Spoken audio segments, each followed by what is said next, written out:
उतना ही हिंदुस्तान आपका है, उतना ही हिंदुस्तान सबका है। आज हिंदुस्तान में जो मुद्दे छुप गए हैं, छुपा दिए गए हैं, उनमें एक सबसे बड़ा मुद्दा है महंगी शिक्षा। हिंदुस्तान में शिक्षा महंगी इसलिए की जा रही है कि हर आदमी शिक्षा तक पहुंच ना पाए। अगर हिंदुस्तान का 85% बच्चा अनपढ़ और गवार बना दिया जाए तो नौकरी का सवाल नहीं होगा, फिर नौकरी देंगे। साथ एक और बड़े धारदार प्रवक्ता यहाँ आ गए हैं, AIMIM के हसीम वकार, नाम ही काफी है। हसीम वकार जी, बहुत स्वागत है। और ये जो सेशन है आपको विदित होगा ही, लेकिन फिर भी मैं दोहरा देता हूँ। अब की बार क्या राम जी करेंगे बेड़ा पार, ये सेशन है जिसके अंतर्गत सब लोग अपना विचार रख रहे हैं। अभी आपके आने से पहले दोनों ही तरफ से कुछ बातें कही गई, जल्दी से आपको ब्रीफ कर देता हूँ।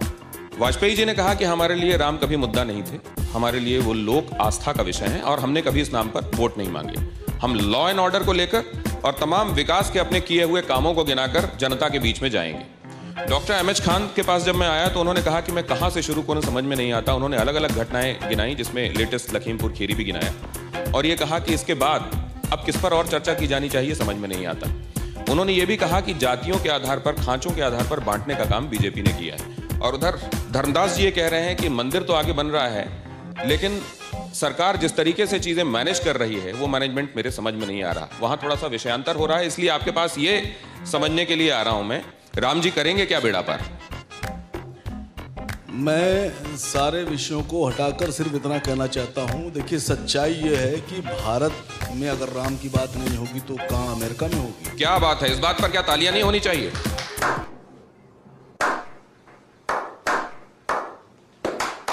अगर भारत में राम की नाम नहीं लिया जाएगा, उनकी बात नहीं होगी तो कहां होगी जी? लेकिन सच्चाई ये है कि इस वक्त जो जरूरत है देश की, चुनाव उन मुद्दों पे होना चाहिए।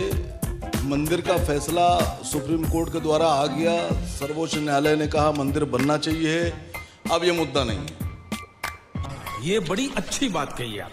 अब मुद्दा ये है कि हिंदुस्तान में आगे की रणनीति क्या होगी कि जो हमारे नौजवान तैयार हो रहे हैं उनको नौकरियां कैसे मिलेंगी, उनको रोजगार कैसे दिया जाए।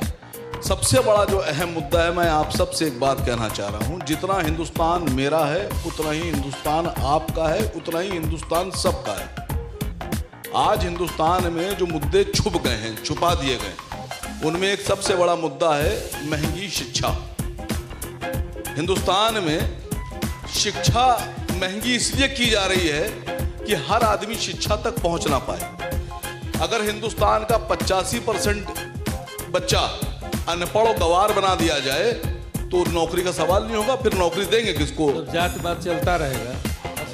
क्या बात है सर, क्या बात है सर, क्या बात, ये बात परसेंट बना दिया जाएगा, सर, तब जात-पात चलता रहेगा। सर देखिए, चाहे आप महंत जी आप बहुत सीनियर हैं, काबिल एहतराम हैं, लेकिन सच्चाई ये है खाना आप भी खाते हैं, पैसा आपको भी चाहिए, घर आपको भी चाहिए। ऐसा नहीं है कि अगर आप महंत हैं तो आप बिना खाने के रहते हैं। एक दलित को भी खाना चाहिए, एक IAS को भी खाना चाहिए, एक IPS को भी खाना चाहिए, मुसलमान को भी खाना चाहिए, हिंदू को भी खाना चाहिए। उसका इंतजाम कौन करेगा? न खाऊंगा ना खाने दूंगा। नहीं, उसका इंतजाम कौन करेगा सर? मैं पूछ रहा हूं आपसे, ये कैसी बात आपने कह दी, ना खाऊंगा ना खाने दूंगा? एक नजरिया ये भी है। कैसे नजरिया है? एयरपोर्ट आपने किसी दलित को क्यों नहीं दिया? एयरपोर्ट आपने किसी मुसलमान को क्यों नहीं दिया? एयरपोर्ट आपने किसी गरीब को क्यों नहीं दिया? एयरपोर्ट आपने किसी बैकवर्ड को क्यों नहीं दिया? एयरपोर्ट पे सिर्फ हमारे अडानी भाई का हक है। खाने से तात्पर्य है केजी बेसन का नाम सुना आपने? कृष्णा गोदावरी बेसन, कितने लोगों ने सुना केजी बेसन का नाम? क्या हिंदुस्तान में ऑयल नहीं निकलता है? क्या हिंदुस्तान में गैसेस नहीं निकलती हैं? आपने कभी सुना कि किसी जो हमारा नदी से जो तेल निकल रहा है या समुद्र से जो तेल निकल रहा है उस पर किसी दलित का हक है या दलित को दिया गया? क्या अंबानी भाई का हक है? आपने कभी सुना कि किसी डैम को जिससे बिजली बनती है? आपको पता है हिंदुस्तान में हाइड्रो जो पावर है, हाइड्रो प्रोजेक्ट हैं, उससे बिजली बनाने की कास्ट अगर सही तरीके से निकाली जाए तो 10 पैसे आती है। 10 पैसे की बिजली डाकुओं को डैम बेचकर फिर उनसे 2 रुपए में खरीद कर हिंदुस्तान की आवाम को 8 रुपए में बेचेंगे आप। इस पर बात कौन करेगा? आसिम वकार करेंगे या आप करेंगे या कौन करेगा? आइए बात करते हैं इस पर। देखा आपने मुद्दे क्या हैं? एयरपोर्ट तक जा रही है बात, केजी बेसिन तक जा रही है बात। इन मुद्दों के इर्द गिर्द चुनाव होंगे।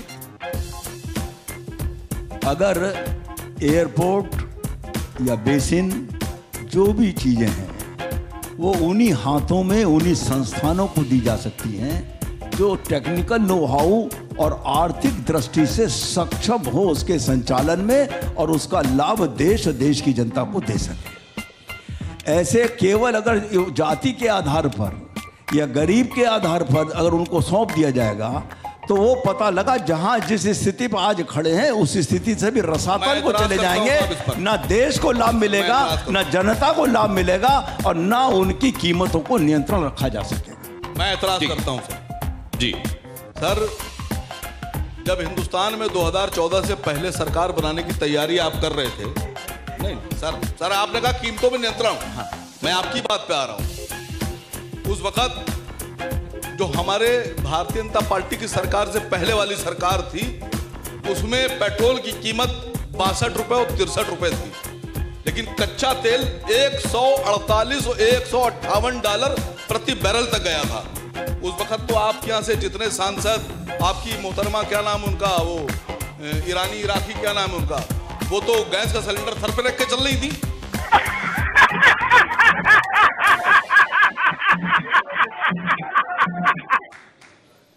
जब 148 रुपए में तेल का कीमत थी अंतर्राष्ट्रीय मार्केट में, उस वक्त हिंदुस्तान में पेट्रोल की कीमत थी 62 रुपए 63 रुपए। और जब हिंदुस्तान में कच्चे तेल की कीमत अंतर्राष्ट्रीय मार्केट में $23 प्रति बैरल हो गई, 148 और 150 से घट के $23। उस वक्त आपके प्रधानमंत्री जी 90 रुपए का तेल बेचेंगे। आप कीमत पे कंट्रोल रख रहे हैं या कीमत को बढ़ाकर हिंदुस्तान की आवाम को लूट रहे हैं? असीम वकार जो बात कह रहे हैं, अगर आप ये देखें लब्बुल लुआब इस सेशन के विषय के हिसाब से, तो ये समझ में आता है कि चीजें क्या राम के नाम के इर्द गिर्द नहीं घूम रही हैं। अब जो असीम वकार ने जहां से बातचीत कहनी अपनी शुरू की कि राम मंदिर बन गया, राम की बात यहां नहीं होगी तो कहां होगी, लेकिन अब बात आगे की होगी। तो क्या अब बात जब आगे की होगी तो भारतीय जनता पार्टी के लिए जहां से सबसे ज्यादा वोट जिस गंगोत्री से आते थे, क्या उस गंगोत्री में काम संपूर्ण हो गया है या ये काम निरंतर चलेगा? और दूसरा, मुझे ये भी समझ में नहीं आ रहा है कि साधु उनका एक वर्ग नाराज क्यों है।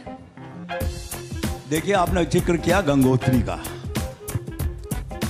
वो दिन दुर्भाग्य का दिन होगा जब देश से गंगोत्री सूख जाएगी तो गंगा कहां से आएगी। गंगोत्री में काम मुकम्मल हुआ। सुन लीजिए, मैंने ये नहीं कहा कि वहां, इसलिए आप और उधर की गंगोत्री में समस्या क्यों है? अभी बात कर रहा हूं। दूसरी बात, आप विषय है राम का और उस पर जोड़ के जो बात सामने, मैं उसका जवाब तार्किक और सार्थक जवाब देना चाहूंगा। वो राम के भक्त के भी भक्त हैं। बताऊंगा। आज की तारीख में जो जिस चीज का उत्पादक होता है, यानी जो फैक्ट्री का मालिक होता है, वो अपने उत्पादों की दर तय करता है अपने खर्चे और अपना मुनाफा सब देखकर। आज पेट्रोलियम प्रोडक्ट्स पर पेट्रोलियम कंपनियों का अधिकार है, भारत सरकार का कोई अधिकार नहीं है, कोई मूल्य नियंत्रण नहीं है। वो रेट तय करने के लिए अधिकृत वो है। लेकिन उसके बावजूद पेट्रोलियम मंत्रालय बना हुआ है। एक सेकेंड, और भी काम है पेट्रोलियम मंत्रालय के। भविष्य में तेल की खोज का काम तो पेट्रोलियम मंत्रालय का ही है। दूसरी बात, मैं आदरणीय आ रहा हूं, मैं जल्दी शिरकत क्योंकि मेरे पास कुल आ रहा हूं आपके पास आ रहा हूं। असीम वकार, बात पूरी हो जाने दीजिए, मैं आप ही के पास आ रहा हूं। आदरणीय स्वामी जी से, लेकिन वाजपेयी जी से मुझे उम्मीद नहीं थी।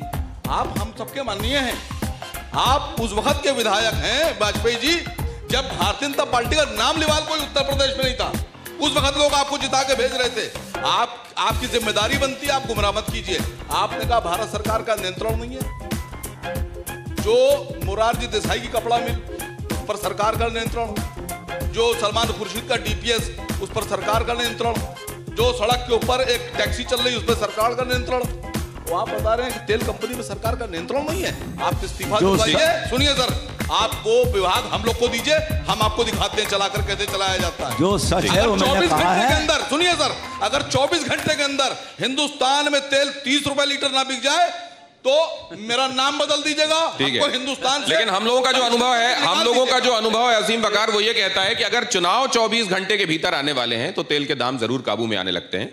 वैसे 24 घंटे अगर फौरन सत्ता में आने के बाद मिलने वाले हो तो ऐसा होता है कि आप अपनी बात जल्दी से पूरी कीजिए। एक सेकंड, संत समाज में कुछ लोग नाराज क्यों हैं? आसिम वकार साहब की बात का एक लाइन में जवाब, ना नौमन तेल होगा ना राधा नाचेगी, नंबर एक। नंबर दो, मैं गेरुए वस्त्र के प्रति पूर्ण सम्मान और नमन करते हुए, प्रत्येक संत आदरणीय है, पूज्य है, मेरे परिवार के भी पूज्य हैं, स्वामी स्वरूपानंद जी महाराज, स्वामी कृपात्री जी महाराज की से लेकर अब तक के। मैं स्वरूपानंद जी महाराज के प्रणाम करता हूँ, चरण छूता हूँ। जब मैं अध्यक्ष था तब भी मैं उनके आश्रम में गया था बनारस में। बाहर निकलते प्रेस ने मुझसे पूछा कि ये तो आपकी पार्टी के खिलाफ बोलते हैं, आप इनके यहाँ जाते हैं। मैंने कहा वो मेरे व्यक्तिगत पारिवारिक गुरु हैं, मैं उनके यहाँ जाता हूँ, इसलिए प्रत्येक संत समाज के प्रति मेरी श्रद्धा है। राम मंदिर के प्रश्न पर उनसे भी मतभेद है, तो वहाँ मैं भारतीय जनता पार्टी और विश्व हिंदू परिषद के साथ खड़ा हूँ। इसलिए राम के मंदिर के बारे में हर संत को अपनी राय रखने का अधिकार है, लेकिन इससे ऊपर